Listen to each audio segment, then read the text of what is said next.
রূপমকে একটা চাকরি দিন। এমএ পাস, বাবা নেই, আছে প্রেমিকা, সেও আর 2-1 মাস দেখবে।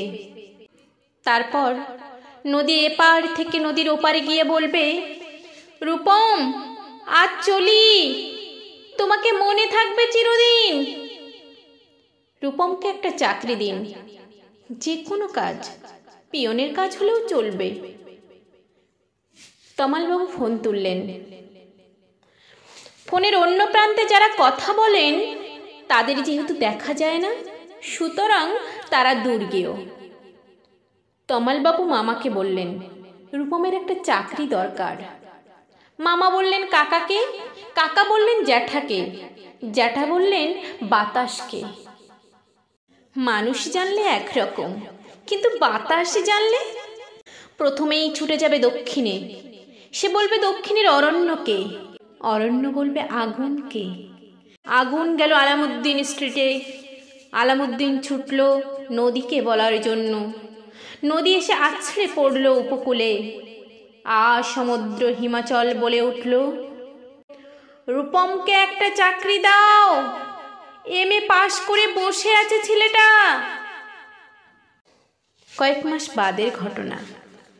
আমি বাড়ি ফিরছিলাম সন্ধ্যাবেলায়। গলির মোড়ে 7-8 জনের জটলা দেখে থমকে দাঁড়ালাম।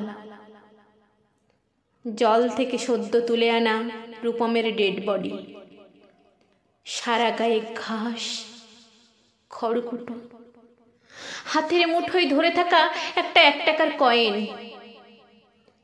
পাবলিক বুথ থেকে কাউকে ফোন করতে চেয়েছিল রূপম। ভারত সরকারের 1 টাকার কয়েনের দিকে আমার চোখ। সারা গায়ে সবুজ ঘাস, ঘাস নয় অক্ষর।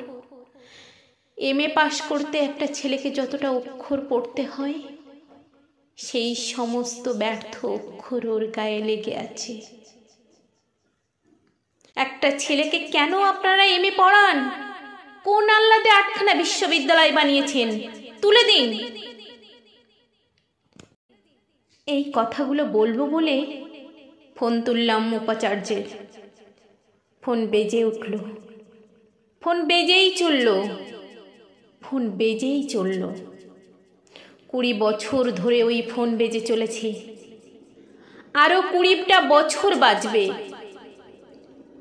বাতাস বলছে অরণ্যকে, অরণ্য চলেছে নদীর দিকে। নদী উপকূল থেকে আছড়ে পড়ে বলল, রূপমকে একটা চাকরি দিন। কে রূপম? রূপম আচার্য, বয়স 26, এমএ পাস। বাঁ দিকের গালে একটা কাটা দাগ আছে।